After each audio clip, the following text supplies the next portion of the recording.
بسم اللہ الرحمن الرحیم۔ بچوں کی تعلیم و تربیت کے 30 رہنما اصول۔ آج ہم چوتھے سیشن میں مزید 10 اہم اصولوں کے اوپر بات کریں گے۔ اسکول بچے کی تعلیم و تربیت میں بہت بڑا رول پلے کرتا ہے۔ جب آپ بچے کو اسکول داخل کروانے لگیں یا کسی اسکول میں بھیجنے لگیں تو اس سے پہلے اسکول کا مکمل بایو ڈاٹا لیں، اسکول کے بارے میں پوری معلومات لیں کہ اسکول کیسا ہے، اس کے ٹیچرز کیسے ہیں، یہاں پہ بچے کی تعلیم کے ساتھ ساتھ تربیت کا اہتمام کیا کیا جاتا ہے، بچے کو کیا کیا چیزیں سکھائی جاتی ہیں۔ بے شمار ادارے ایسے موجود ہیں جو بچے کو کانفیڈنٹ بنانے کے چکر میں بچے کی شخصیت کو تباہ کر دیتے ہیں، بچے کو بدتمیز بد تہذیب بنا دیتے ہیں۔ اسکول کی سلیکشن آپ بہت سوچ سمجھ کے کریں اور اسکول کے ساتھ ساتھ اس کے ٹیچرز کو بھی دیکھیں کہ وہ کیسے ہیں، وہ بچے کی شخصیت کے اوپر، بچے کی ذات کے اوپر کیسے اثر انداز ہوں گے۔ بچے سے انکنڈیشنل محبت کریں اور بچے کو یہ گائے گئے اس چیز کا احساس دلوائیں، بچے کو بتائیں کہ آپ اس سے کتنی محبت کرتے ہیں، اور کبھی بھی اپنی محبت کو چیزوں سے یا پیسوں سے ثابت کرنے کی کوشش نہ کریں۔ عموم میں ہم بہت زیادہ خرچ کر رہے ہیں، ہم بہت زیادہ اس پہ انویسٹ کر رہے ہیں، ہم آپ کے لیے یہ لا رہے ہیں، ہم آپ کے لیے وہ لا رہے ہیں، ہم آپ سے کتنا پیار کرتے ہیں تمہیں پتہ ہی نہیں ہے۔ کبھی نہیں۔ آپ کا رویہ، آپ کا برتاؤ، آپ کا اس کے ساتھ اٹھنا بیٹھنا، آپ کا اس کے ساتھ وقت دینا، آپ کا اس کے ساتھ کھیلنا یہ ثابت کرے گا کہ آپ اس کے ساتھ کتنی محبت کرتے ہیں۔ اور بچے کو یہ بار بار بتائیں، اور یہ بتائیں کہ مجھے تم پہ فخر ہے اور تم میرے لیے کتنے اہم ہو، تم زندگی میں آگے بڑھو گے تو مجھے کتنی خوشی ہوگی، تم زندگی میں کوئی بڑا نام کماؤ گے تو مجھے کتنا اچھا لگے گا، اور اس کو بار بار بتائیں۔ اس کے نتیجے میں آپ دیکھیں گے بچے کے اندر کانفیڈنس بھی بلڈ ہوگا، آپ کے ساتھ تعلق بھی مضبوط ہوگا، اور بچے کے اندر لرننگ کا ایٹیٹیوڈ بھی پیدا ہوگا۔ بچے کو کریٹیو بنائیں، اس کی تخلیقی صلاحیتوں کو اجاگر کرنے کے لیے اس کی سرگرمیاں کروائیں، اس کے لیے ایسی چیزیں لائیں جو بچے کی تخلیقی صلاحیتوں کو اجاگر کرے، بچے کی کریٹیوٹی کو اجاگر کرے، اسے رٹو طوطا نہ بنائیں۔ اس کے لیے یہ ضروری نہ ہو کہ وہ کتنی چیزیں یاد کر سکتا ہے، وہ کتنی چیزیں رٹ سکتا ہے، کتنی چیزیں زبانی یاد کر سکتا ہے۔ آپ اس سے یہ پوچھیں کہ کتنا کنسیپٹ کلیئر کر سکتا ہے۔ اپنے ٹوٹے پھوٹے الفاظ کے اندر بھی اگر وہ کنسیپٹ کلیئر کر رہا ہے تو یہ بہت اچھا ہے، بجائے اس کے کہ وہ کتاب کا پورا صفحہ بالکل حرف بحرف سنا دے۔ یہ بہت ہی ہمارا ایجوکیشن سسٹم بہت ہی خراب ڈگر پہ چل رہا ہے کہ ہم بچے کو رٹو طوطا بناتے ہیں۔ بچے کا امتحان ٹوٹل حافظے کا اور لکھائی کا ہوتا ہے، وہ کبھی بھی اس سے ہم امتحان یہ لے نہیں پاتے اس کی صلاحیت میں اور اس کے کنسیپٹ میں کتنا اضافہ ہوا ہے۔ ہم تو اس بچے سے رٹا دیکھتے ہیں، تو کبھی بھی بچے سے رٹا نہیں لگوائیں۔ بچے کو آپ ایسی ایکٹیویٹیز کروائیں، بچے کو ایسے کھلونے لا کے دیں، بچے کو گھر میں چھوٹی چھوٹی چیزیں جوڑنے اور توڑنے والی چیزیں بنا کے دیں، بچہ اس کے نتیجے میں اس کے اندر کریٹیوٹی آئے گی۔ بچے کی خوراک پہ بہت زیادہ دھیان دینے کی ضرورت ہے، اس کا بہت زیادہ خیال رکھنے کی ضرورت ہے۔ پہلی شرط یہ ہے کہ آپ اس بچے کو کبھی بھی حرام نہیں کھلائیں۔ اگر بچہ حرام کی خوراک کھاتا ہے تو جتنی مرضی تربیت کر لیں بچہ اچھا انسان نہیں بن پائے گا، کیونکہ اس کے نتیجے میں شیطان اس کے ساتھ اندر اس کے جسم کے اندر اس کی رگوں میں چلا جاتا ہے۔ پھر دوسری چیز ہے کہ طیب ہو، صاف ستھرا ہو، پاک ہو، اور تیسری چیز ہے کہ سادہ کھانا کھلائیں۔ جنک فوڈز اور یہ جو اس زمانے کے نئی چیلنجز آ گئے ہیں، جو بچے گرم مسالے اور اس طرح کی چیزیں کھاتے ہیں، اس کے نتیجے میں اس کی باڈی کے اندر بہت سارے ریئیکشنز ہونا شروع ہو جاتے ہیں جو بچے کو غلط ڈائریکشن پہ لے کے جاتے ہیں۔ تو بچے کی خوراک کے اوپر بہت زیادہ توجہ دینے کی ضرورت ہے۔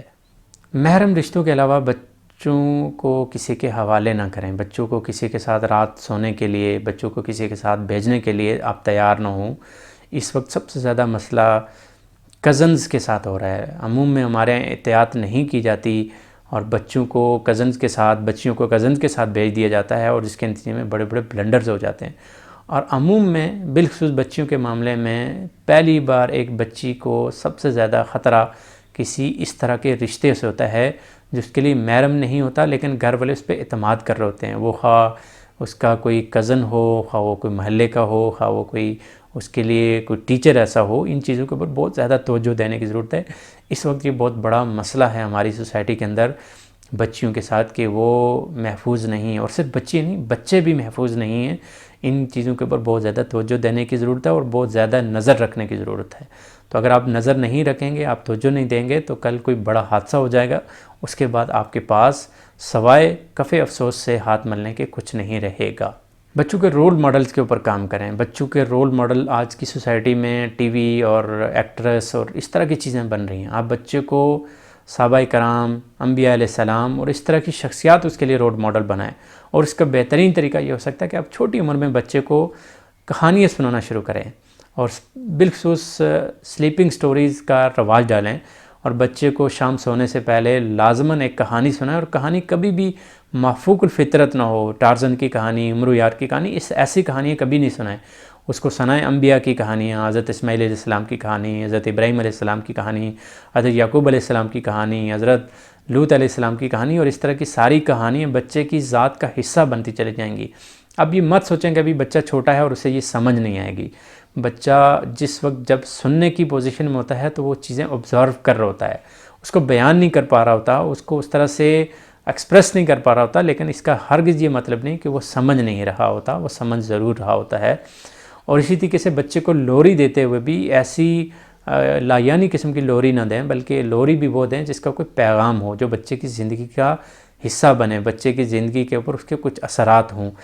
اور بچوں کے لیے آئیڈیل شخصیات کی تلاش کریں، رول ماڈل شخصیات کی تلاش کریں۔ آپ کو اگر سوسائٹی میں کوئی اچھا فرد نظر آتا ہے اور آپ چاہتے ہیں کہ آپ کا بچہ ویسا بن جائے، آپ اس بندے کے بارے میں اس کا امیج بچے کے ذہن میں ایسا بنائیں، اس کی سٹوریز ایسے شیئر کریں کہ بچہ اس سے ملنے کی خواہش کرے، اور پھر آپ اس سے ملوائیں۔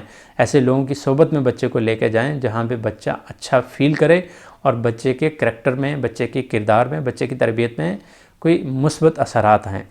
اسی کے ساتھ ساتھ بچوں کی سوسائٹی کو کنٹرول کریں، بچوں کی سوسائٹی کو مینیج کریں۔ آپ یہ دیکھیں کہ بچہ کس طرح کے دوستوں کے ساتھ، یا بچی کس طرح کی سہیلیوں کے ساتھ بیٹھتی اٹھتی ہے، کس طرح کے دوستوں کے ساتھ بیٹھتا اٹھتا ہے۔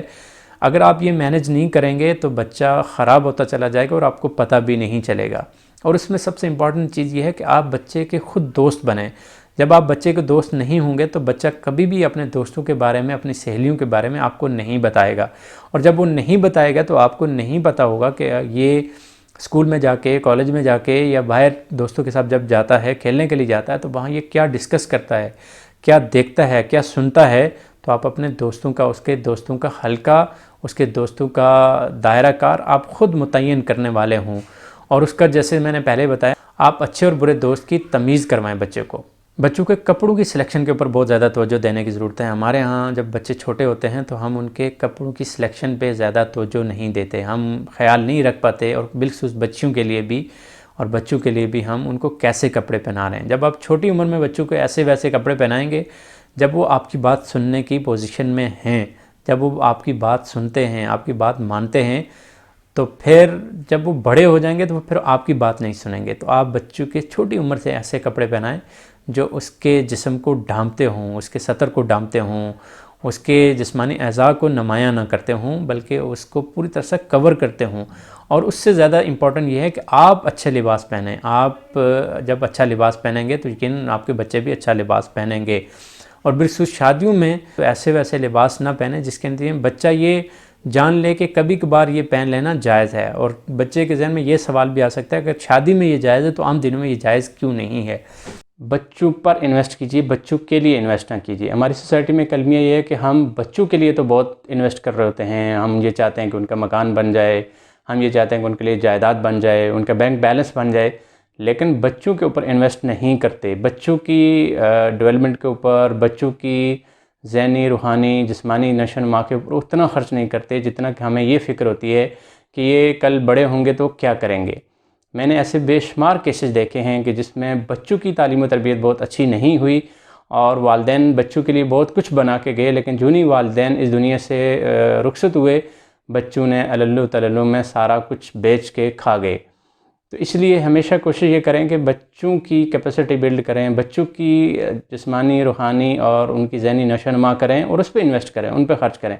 اور میں اس معاملے میں یہ کہتا ہوں کہ جتنا آپ بچے کی جسمانی نشو و نما پہ خرچ کرتے ہیں، اگر اتنا نہیں تو کم از کم اس کا 50% اس کے ذہنی اور روحانی نشو و نما کے اوپر خرچ کریں۔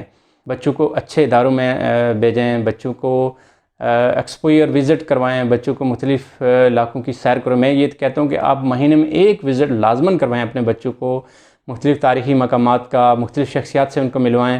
اور اگر آپ کو اللہ نے توفیق بخشی ہے تو انٹرنیشنل ٹور کریں، انٹرنیشنل ٹور میں بھی اسپیشلی آپ ان کو اللہ کے گھر لے جائیں، بیت اللہ کی زیارت کروائیں، عمرہ کروائیں۔ آپ یہ دیکھیں گے اس کے نتیجے میں بچے کی شخصیت کے اوپر کتنے اثرات آتے ہیں، اور بچے کی ڈیولپمنٹ میں بڑا امپورٹنٹ رول پلے کرتی ہیں یہ ساری چیزیں۔ اسی طریقے سے آپ بچے کو اچھے سے اچھے تعلیمی ادارے میں لے کے جائیں، جتنا آپ افورڈ کر سکتے ہیں، اور جتنا آپ اس کے کپڑوں پہ اور جتنا اس کے جوتوں پہ خرچ کرتے ہیں، کم از کم اتنا تو اس کی تعلیم پہ بھی خرچ کریں۔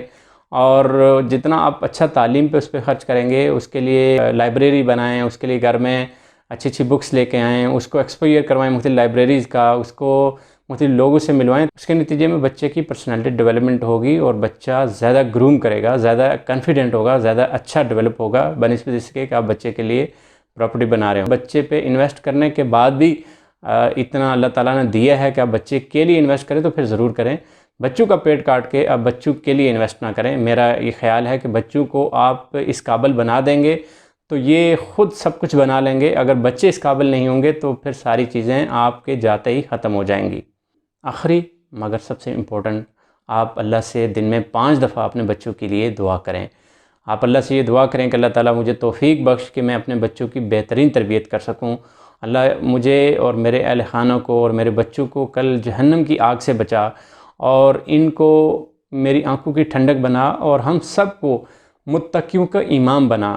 یہ دعا اللہ تعالیٰ نے ہمیں سکھائی ہے کہ صرف نیک نہیں ہونا، نیکی میں بھی اگلے درجے پہ جانا ہے، نیکی میں بھی امامت کے منصب پہ فائز ہونا ہے، اور یہ دعا آپ مسلسل کریں۔ میں تو کہتا ہوں کہ آپ 3 دعائیں اپنی زندگی کا حصہ بنا لیں، ایک اپنے والدین کے لیے، ایک اپنے لیے، اور ایک اپنے بچوں کے لیے۔ باقی امت کے لیے بھی ضرور دعا کریں، لیکن سب سے پہلی ذمہ داری آپ کے یہ لوگ ہیں۔ اب بچوں کو بھی سکھائیں کہ وہ اللہ رب العزت سے بار بار دعا کریں، اور ہر نماز میں ان کو اپنے ساتھ کھڑا کریں، ہر نماز کے بعد دعا کریں، اور دعا اونچی آواز میں کریں۔ بچوں کو بھی دعا کرنا سکھائیں کہ وہ اللہ سے دعا مانگیں کہ اللہ مجھے نیک بنا، اللہ تعالیٰ مجھے دنیا اور آخرت دونوں میں کامیاب فرما، اور اللہ تعالیٰ مجھے کل روز قیامت میں جہنم کی آگ سے بچا۔ اگر یہ دعا آپ مسلسل کریں گے تو اس کے نتیجے میں اللہ تعالیٰ کی طرف سے رحمت بھی ہوگی، برکت بھی ہوگی، اور آپ کے بچوں کی اصلاح بھی ہوگی۔ اللہ رب العزت سے دعا ہے کہ اللہ تعالیٰ ہمیں ان باتوں پہ عمل کرنے کی توفیق عطا فرمائے۔ اللہ تعالیٰ ہمیں توفیق بخشے کہ ہم آنے والی نسلوں کی بہترین طریقے سے تعلیم و تربیت کر سکیں۔ اگر آج ہم ان بچوں کی بہترین تعلیم و تربیت نہ کر سکے تو کل یہ بچے نام کے تو ہمارے ہوں گے لیکن اخلاق و کردار کے ہمارے نہیں ہوں گے۔ ہمیں اس کے اوپر بہت زیادہ توجہ دینے کی ضرورت ہے۔ ہمیں اس کے اوپر بہت زیادہ توجہ دینے کی ضرورت ہے۔ اللہ تعالیٰ ہمارا حامی و ناصر ہو۔ اس طرح کی مزید ویڈیوز دیکھنے کے لیے آپ ہمارا YouTube channel Afaqi T V subscribe کریں اور بیل آئیکن کو دبانا نہ بھولیے، اور اسی طریقے سے فیس بک پیج آفاقی ٹی وی کو لائک کیجیے۔ بہت شکریہ آپ سارے لوگوں کا۔